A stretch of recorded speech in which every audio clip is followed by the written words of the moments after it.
Untuk melamar Nyi Blorong dia harus lepas baju. Ini hari pertemuan kalian untuk berhubungan badan. Nikmatnya nggak ada duanya, Mas. Buka tuh gentong. Buka, di situ udah ada emas, Mas. Syarat yang utama yang saya minta, tolong siapkan gentong, beras kuning, sampur merah, sama ayam cemani. Saya kasih nih doanya. Resiko tanggung kalian sendiri. Ajiku sini nih blorong tak tumbuh kayak nyukupi sandang pangan Kang Agung. Lah ini mohon maaf nih teman-teman Ganjil Misteri ini jangan ditato. Selamat datang Ki Arjuna Samudra Ya. di studio Ganjil Misteri. Terima kasih Mas ya. Apa kabar Ki? Baik, alhamdulillah kabar baik ini. Oke. Ki, ini banyak pemirsa Ganjil Misteri yang banyak menanyakan tentang uang gaib. Apakah uang gaib itu ada? Terus apakah pesugihan itu ada? Sebetulnya ada atau cuma hanya di film-film aja? Ya, jadi gini Mas. Sebetulnya itu kan rahasia untuk kalangan semua spiritual ya. Nah, di sini nanti ibaratnya saya akan membongkarnya tapi saya harus izin dulu. Karena kan di sini kan yang hadir bukan hanya saya gitu. Masih ada beberapa gitu. Terutama untuk teman-teman Ganjil Misteri yang mereka kan masih bertanya-tanya kebenarannya seperti apa sih? Apakah ada uang gaib itu? Apakah ada pesugihan itu? Gitu. Nah, nantinya sebelumnya saya menjawab semua pertanyaan itu, izinkan saya dulu untuk saya ritual.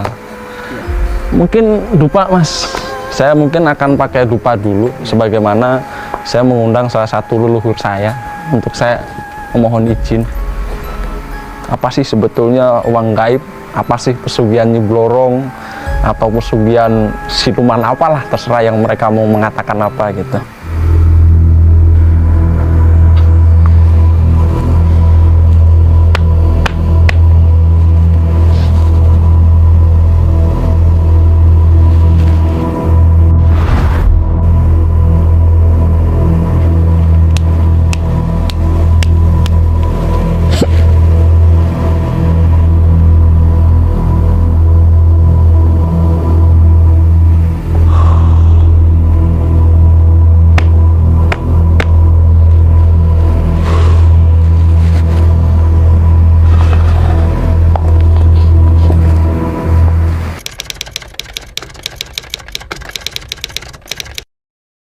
Untuk menyampaikan ini memang sangat bahaya Mas, karena saya takutnya nanti orang-orang salah menerima resepsinya, dan nanti apa yang saya katakan ini jadi sebuah, bahasanya gini, sebuah petunjuk bagi mereka yang ingin mencari jalan pesugihan. Nah kebetulan ini tadi pas saya bakar dupa, mungkin dari teman-teman di sini merasakan lah ada kehadiran, jadi saya panggil sebelah sana Mas. Terus ini Blorong datang, sama ada salah satu leluhur saya. Tadi saya minta izin dulu, boleh nggak saya ungkapin semua yang saya alami dan yang saya tahu akan saya katakan di sini. Yang saya mengatakan gini, ini tujuannya untuk apa? Untuk kamu beberin, atau untuk pengetahuan orang-orang, atau ada orang yang memang meminta? Kalau ada orang memang meminta, ya udah ayo sini, ikut saya. Akan saya kasih tahu jalannya, saya kasih tahu petunjuknya. Tapi kamu siap nggak dengan segala resiko yang apa yang terjadi? Nah, saya tegaskan ya di sini, uang gaib itu nggak ada. Kalau ada yang bilang ada uang gaib, saya tak ikut. Kalau ada yang bisa jebol bank gaib, saya tak ikut. Apalagi dia sakti, saya tak berburu aman. Kalau bisa ngunjukin depan saya tak belajar. Berapapun dia minta, saya kasih. Karena pada dasarnya gini Mas, kita bicara secara logika ya. Logika gaib itu nggak mengenal uang. Jin itu nggak tahu ini duit, ini apa, ini nggak tahu. Jin itu hanya kenal emas sama berlian, batu permata. Ibarat Mas punya kalung emas, kalung emas ini jatuh, selama 3 hari Mas nggak cari kan, itu diambil sama gaib. Karena apa? Dia merasa ini milik saya. Jin ini mampu nggak mindah suatu benda? Kalau memang mampu mindah suatu benda ke tempat yang lain, yang kita ambil itu uangnya dari tetangga kita sendiri Mas, kampung kita sendiri. Bukan jin itu tahu-tahu bisa nyetak duit, kita kasih duit, nggak ada. Itu penjelasan secara bahasanya detailnya gitu Mas.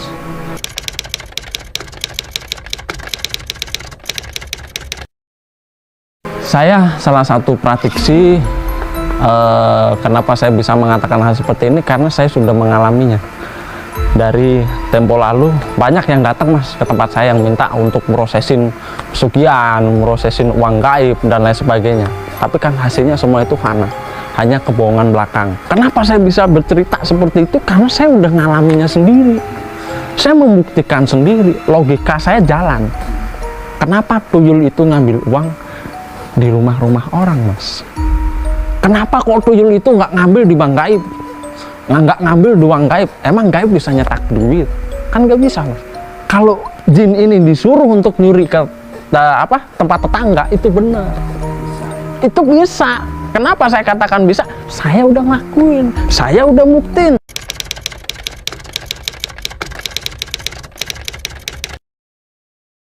Nah kalau kita bicara soal pesugihan Nyi Blorong, ini asik mas. Ya jadi gini mas, saya ibaratkan si mas ya, si mas sebagai pelaku, sebagai pelamar. Mas datang ke tempat saya, tapi saya bukan sebagaimana menawarkan saya punya bisa nih jasa pesugihan, enggak, saya nggak menawarkan itu. Jadi pengalaman saya, mas ini sebagai mediator si A datang ke tempat saya, mas menginginkan pesugihan. Syarat yang utama yang saya minta, tolong siapkan gentong. Bahasanya orang Jawa itu gentong wadah air, gentong beras kuning, sampur merah sama ayam cemani. Di situ masih ada bunga setaman, masih ada dupa, masih ada ingkung, masih ada sego bancaan, sego krecek dan lain sebagainya. Di situ syarat yang harus dipenuhi, dan di situ juga pelamar harus ikut dengan saya. Ngambilnya di mana? Di tepi sungai mas. Jadi Sungai Bengawan Solo itu kan bantaran air kan. Disitulah tempat Nyi Blorong mereka bersembunyi, terutama di tempuran air. Kalau orang-orang nyari di gua, di hutan, nggak ada mas, nggak ada. Selama saya berdiri spiritual, saya istilahnya nemuin orang hal-hal seperti itu, saya ajak di pinggir sungai. Kita ritual dulu di situ. Kita bawa gentong, kita bawa beras, semua udah disiapin jadi satu, tumpuk jadi satu di situ. Syarat pertama. Syarat pertama mutlak. Tapi sebelum pelamar itu ingin meminang Nyi Blorong, satu, siapin kamar kosong. Itu pasti. Dua, dia sebelum melamar harus sesuci dulu. Dia harus menjalani puasa 7 hari 7 malam, puasa putih. Setelah dirinya udah suci, udah bersih, baru di hari H untuk melamar Nyi Blorong dia harus lepas baju. Entah itu perempuan, entah itu laki-laki, nggak boleh ada sekain pun yang ada di dalam diri dia. Kita duduk bersila, di bawahnya ini kita kasih mori. Saya hadirkan si Nyi Blorong untuk datang di hadapan saya. Saya bilang, ini si pelamar. Kalau kamu bersedia menerima lamaran, kamu harus siapin ijab kabul. Gelang, kalung, cincin, perhiasan, batu permata. Itu syarat mas. Modal dulu. Iya, modal dulu. Sebagaimana apa? Ini syarat mutlak ketika kamu melakukan lamaran. Kalau Nyi Blorong ini udah datang, udah saya hadirkan, datang jedet, kamu duduk di situ, kamu telanjang bulat di situ, saya siapin mori 1 meter. Udah, tugasmu apa? Cuma kamu duduk bersila. Kamu udah duduk bersila, Nyi Blorong datang, saya tinggal. Jarak 200 meter. Tugasnya mas apa? Duduk di situ, diem. Nah, kalau pas waktu semedi seperti ini, kalau ada perempuan pegang di leher, pegang di sini, di telinga, ke badan, rambat kan, berarti itu dia mau menerima sebagai ijab kabul. Bukan berarti emas dan perhiasan yang kita berikan itu hilang, enggak. Itu sebagai persyaratan awal. Nantinya setelah Nyi Blorong itu sudah menerima apa yang jadi ijab kabul, ini akan dikembalikan mas. Ini kan hanya sebuah piranti ya, piranti untuk melamar. Kita berikan jedet, ini kasih. Oke, ijab kabul saya terima. Udah saya terima, nih saya kembalikan lagi. Ini boleh sama mas, mau dijual kayak mau apa kayak, ini punya mas sendiri. Tapi yang nggak boleh dijual ada 2 cincin mas. Cincin ini nantinya yang diberi sama Nyi Blorong. Sini Nyi Blorong itu tadi, nih aku kasih. Kamu 1, aku 1. Berarti di sini terjadinya apa? Pernikahan secara gaib, saya menjadi saksi, saya yang menikahkan, saya ikat dengan sampur. Tujuannya apa? Biar kalian terhubung tidak lepas. Nah, setelah selesai itu, kita baru melaksanakan ritual potong ayam cemani gitu. Setelah kita potong ayam cemani di situ, darah kita berikan sebagaimana upacara sesaji, ya kan? Kita saji, udah ritual semua udah lengkap, kita larung, Mas. Tapi ayam nggak boleh dilarung, harus dimasukin dalam gentong. Ini tata caranya, masukin dalam gentong jebret, kita tutup selama 7 hari 7 malam. Nah, yang di kamar kosong itu sudah kita sediakan kan. Umpama kita melamar di hari Selasa Kliwon, atau di Jumat Kliwon, atau di Jumat Pahing, atau di Sabtu Pahing. Berarti ini hari pertemuan kalian untuk berhubungan badan. Nah, ini syarat mutlak gitu. Dan ketika ini udah ijab kabul udah terjadi, semua udah berjalan. Gentong yang kita bawa dari pinggir sungai, kita bawa, kita bopong sampai ke kamar yang udah disiapin. Semuanya harus sesuai dengan apa yang Nyi Blorong ini minta. Kamar saya minta putih, semua serba putih. Ya udah harus turutin. Saya minta kamar saya serba hitam, ya harus hitam. Taburin tuh bunga di kasur, warna ini. Itu kesukaan saya, itu makanan saya, itu hobi saya. Siapin. Mas pasti punya pertanyaan lah, gentong yang isi ayam ini terus buat apa? Gitu kan? Ini sebagai apa? Sumbernya dia. Ijab kabulnya di situ, pernikahannya di situ. Satu syarat, kamu nggak boleh punya istri. Pelamar istri nggak boleh punya suami, pelamar suami nggak boleh punya istri. Kalau punya istri mati, Mas. Nah, gentong ini tadi, kita bicara gentong ya, Mas. Gentong ini tadi udah kita diamkan selama 7 hari 7 malam. Nah, di situ ada beras kuning, ada sampur merah yang buat ngikat perjanjian itu. Ayam kita masukin ke dalam untuk bread. 1 hari kan pasti baunya busuk. Dan dari bau busuk inilah Nyi Blorong suka. Gentong ini tadi ayam kita ambil, pasti di situ ada ular, ada uset dan lain sebagainya, baunya nggak jelas. Tutup lagi. Boleh dibuka pas hari dia melamar. Contoh, Jumat Kliwon kita lamaran. Kita buka. Dari baunya ini keluar, Nyi Blorong dapet. Ini kode etik, Mas. Ini sebuah kode di mana orang awam ini nggak perlu baca A, B, C, D, E, F, G, nggak perlu harus ritual, itu nggak penting. Begitu dibuka, silahkan dilanjutkan tata cara kedua. 1, pisang raja. 2, pisang emas. Teh, kopi, air putih, susu, arak, bir, itu harus disiapin. Setelah itu bakar candu. Jangan lupa bunga setaman, bunga telon putih, bunga kantil melati, itu sebagai pengharum ruangan dia. Setelah udah kasur ini tadi, Mas, kasih dulu taburan bunga mawar. Piur. Siapkan dirimu dalam keadaan sesuci. Pasti nanti dia akan gini. Wujud perempuan asli datang. Mas, aku istrimu, aku datang di sini. Nah, pas malam itu ketemunya jam 12, terjadilah hubungan intim itu, Mas. Hubungan intim itu dilakukan pas waktu jatuh tempo dia melamar. Jadi sebulan itu hanya sekali. Tapi ya sesuai permintaan Nyi Blorongnya gimana? Kan saya nggak bisa detail di situ ya, Mas, karena dari sekian orang yang pernah saya bantu, mereka mengatakan ada yang berhubungan intim lebih dari 3 kali, ada yang lebih 5 kali. Saya mikirnya gini, buset, apa saya harus sedetail itu menanyakan ke orang itu kan? Saya di sini menjelaskan lagi untuk teman-teman ganjil misteri, daripada penasaran, saya kasih nih doanya. Saya bacakan doanya, mau dicatat mau apa terserah lah. Resiko tanggung kalian sendiri kan gitu. Nah, di sini akan saya bacakan doanya. Ajiku sini Nyi Blorong tak tumbuhake anyukupi sandang pangan Kang Agung, ambyangono sisandono wadono ana ing gedhong Raja Brana. Saking ning pangan lebokno ana ing lumbu gemiling, aja asal salawase kesanepun Gusti Allah. Ketemunya Dewi Sri. Ini dewanya malah, bukan pesugihan kelas cepete-cepete. Kelas pesugihan cepete-cepete bagi saya apa sih? Doyolnya masih cepete. Sri Sandono dewaning kasugihan, kula nyuwun anggen kula pados tenda sarinane sewengine selawase gesang gampang tekoning selamat lan gawe ayune sakabane kesanipun Gusti Allah. Ini mohon maaf nih teman-teman ganjil misteri ini jangan ditato. Kalaupun sampean amalkan, saya nggak mau tanggung resiko apa yang terjadi, itu silakan. Sampean mati juga bukan urusan saya. Gitu. Saya di sini kan hanya menceritakan pengalaman saya gitu sebagai seorang praktisi gitu, Mas. Nah di sini saya tegesin lagi, dewaning kasugihan. Ya ini yang punya itu Dewi Sri. Wis dewaning kasugihan, kau minta apa oke. Gesang gampang tekoning selamat lan gawe ayu sakabehan.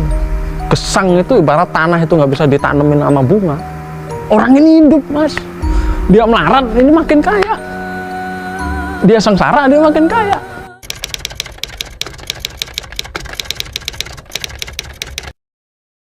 Datanglah wanita itu bersosok bertubuh manusia, Cantik, perempuan cantik. Dia nggak pakai mahkota, dia nggak pakai apa. Ya seperti manusia biasa, Mas sentuh aja dia bisa. Tapi itu hanya Mas sendiri yang tahu. Orang lain nggak bisa ngeliat. Jadi dia berperwujudannya wanita cantik, hidungnya mancung, matanya sipit, rambut panjang. Biasanya kalau dari segi teman-teman ya yang bilang ke saya, rambutnya pirang, hidungnya mancung, bibirnya tipis. Pokoknya manusia ini nggak ada yang ngembarin lah dari kecantikan dia. Kalau sini Blorong itu datang, bajunya itu cuma selempang gini aja. Maaf nih, ini sama ini tuh udah langsung ditunjukin. Enggak, dia pakai baju lengkap gitu. Penampilannya justru vulgar. Jadi baju selempang jadi kayak ini apa? Selendang, cuma seperti ini kan aja. Itu datang dengan manis. Ciri khas bau kedatangan dia itu baunya jasmin, bunga melati. Tapi kalau untuk orang lain baunya itu busuk, bau bangke. Dari bau bangke itulah dia adil. Ketika udah berhubungan badan, katanya si pelaku mengatakan nikmatnya nggak ada duanya, Mas. Tapi saya belum pernah mencoba. Hanya dalam segi beberapa waktu mereka mengatakan saya puas dengan mereka. Sampai ada juga yang udah jadi miliarder, Mas. Punya rumah, punya ini, punya dan sebagainya. Tapi ya itu, mereka nggak bisa punya istri, nggak bisa punya istri, nggak bisa punya suami.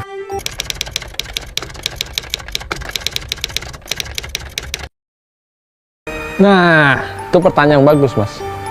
Kenapa tadi saya bahas gentong?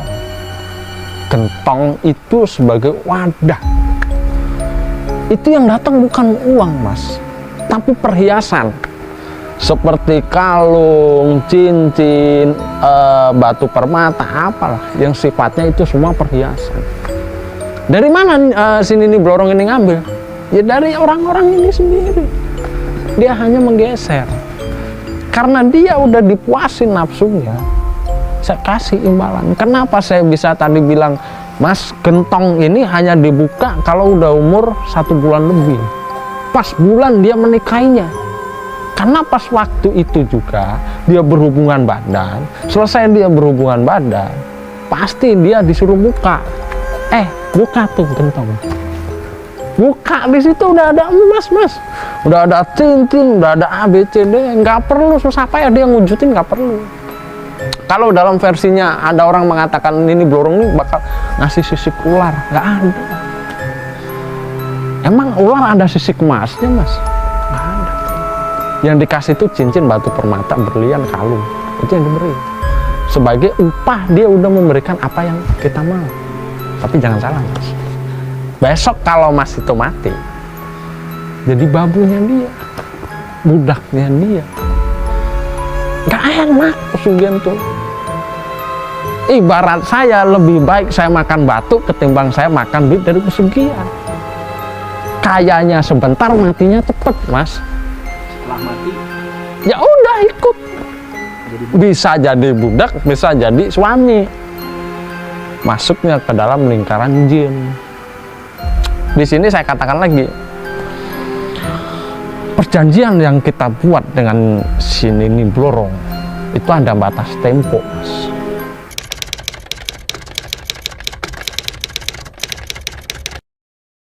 Untuk perempuan ini harus cari tumbal, Mas. Cari mangsa berondong lah, kayak Mas nih berondong, masanya gitu. Cari laki-laki. Laki-laki itu harus mau nindirin dia. Kalau dia udah mendapatkan laki-laki mau nindirin dia, terjadilah itu. Pasti Mas punya pertanyaan, apa yang diambil dari orang yang udah ditidurin itu? Satu, kalau si Nini Blorong itu mencintainya secara jasad, ya, dia akan mengalami tragedi yang tidak pernah dia duga. Kematiannya pun akan tragis. Kalau si Nini Blorong ini tidak menyukainya, rezeki dari orang yang sudah berhubungan badan dengan dia, rezekinya akan habis, Mas. Yang dulunya dia itu orang kaya, jadi orang miskin. Karena rezekinya diambil sama si Nini Blorong. Kecuali kalau si Nini Blorong ini benar-benar suka, dia tewasnya dalam umur 41 hari. 41 hari setelah berhubungan? Setelah berhubungan. Itu paling cepat, Mas. Lambat-lambatnya 81 hari, itu udah selesai.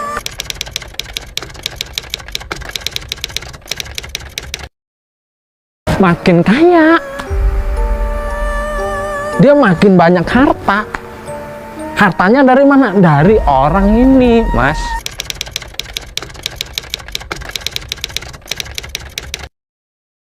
Semakin banyak uangnya, perbedaannya di situ. Kalau Nyi Blorong ini yang ngelamar laki-laki, didatengin perhiasan. Kalau yang ngelamar perempuan, mangsanya laki-laki, ya ini jadi korbannya. Ya laki-laki ini apapun yang diminta oleh perempuan ini akan diturutin. Sampai waktu yang tidak kita bisa katakan, ditentukan. Ibarat, udah nggak usah lama-lama, dalam tempo 41 hari aku minta ini. Iya yang ngabulin, Mas. Minta rumah dibeliin, minta ini dibeliin, minta itu dikasih. Selang berhubungan 41 hari dia akan mati. Itu jadi korban. Udah seperti itu, perempuan ini pasti akan cari laki lagi untuk muasin si Nini Blorong. Kalau sampai dia nggak dapat, putus perjanjian, dia yang jadi tumbal. Gitu, Mas.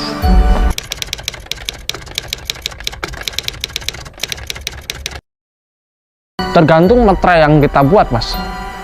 1 tahun, 5 tahun, 10 tahun, 15 tahun, 20 tahun, pol 30 tahun. Silahkan pilih. Itu yang terjadi kontrak umurmu. Ibarat Mas umurnya 30 ya. Yaudah saya kontrak nih. Saya mau nih diambil. Matinya saya kalau udah umur 30 tahun, berarti udah umur 60 ya. Sebelum itu 60 dikurangi 5, umur di 55 dia udah tewas, Mas. Jadi sebelum perjanjian itu berakhir 5 tahun ke belakang itu udah diambil. Itu cara kinerjanya. Apalagi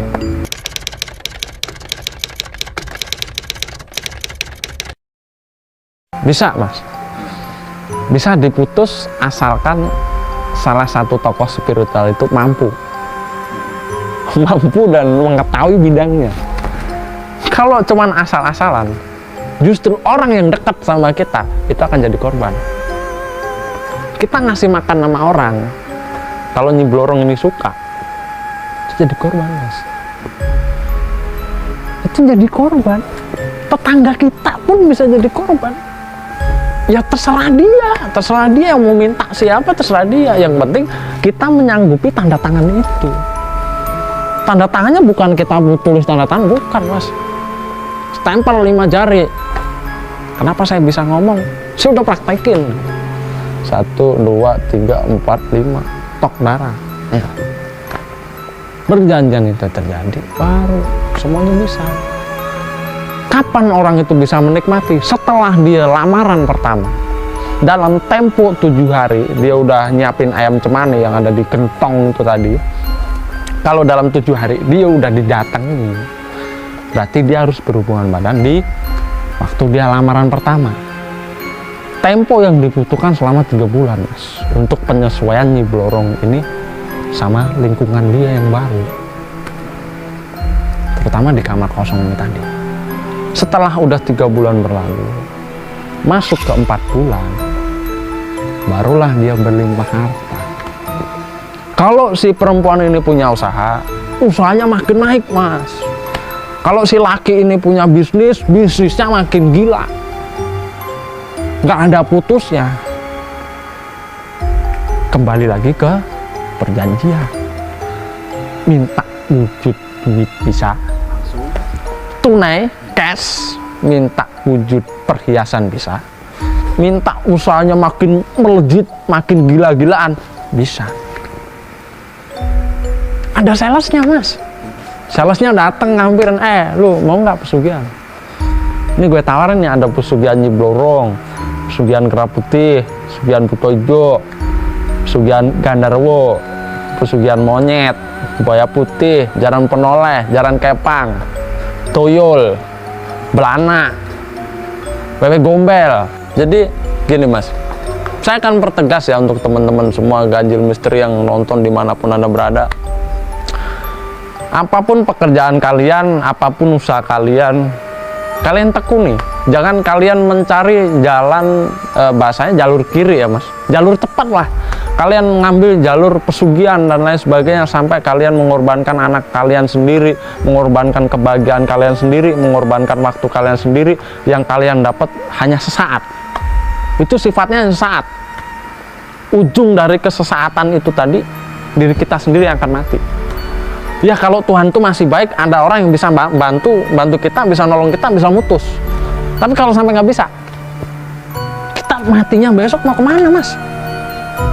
Jadi saran saya untuk teman-teman semua, janganlah. Saya di sini hanya berbagi pengalaman saya gitu, selama saya menjadi seorang tokoh spiritual. Dan di situ pada akhirnya mereka juga merasakan efek yang mereka terima secara tidak langsung. Penyesalan itu pasti ada. Jadi untuk teman-teman, saya sarankan, janganlah kalian ngambil jalan cepat. Jangan kalian ngambil pesugihan tuyul kayak yang kata orang Nyi Blorong, kayak yang kata orang uang gaib. Itu hanya bohong belakang, uka-uka itu. Kenapa saya katakan seperti itu? Karena saya sendiri udah ngalamin. Apa bosen Mas? Orang datang bawa ini apa sih? Kenapa kalian meyakini suatu benda? Kalau benda ini sebetulnya tidak ada kebenaran, hanya dari segi omongan dari leluhur dahulu, dari A si B si B si C, dari spiritual A si B si B si C, ditambah-tambahin aja. Intinya kan kayak gitu Mas. Kalau saya di sini nggak mau ada yang saya tutup-tutupin. Sebetulnya dalam spiritual juga kita cukup bakar dupa aja udah jadi, gitu Mas. Ya mungkin kita sudahi aja ya Mas, karena waktu sudah semakin malam ya. Ya begitu dulu pemirsa Ganjil Misteri. Pesan saya, janganlah kalian mengambil jalan pintas dan kalian jangan mengambil jalur pesugihan, karena itu dampaknya juga nggak bagus, efeknya juga nggak bagus. Lebih baik kalian jalani hidup yang apa adanya. Rezeki itu udah diatur sama Yang Maha Kuasa. Gitu dulu aja. Terima kasih ya. Ya siap, sama-sama Mas.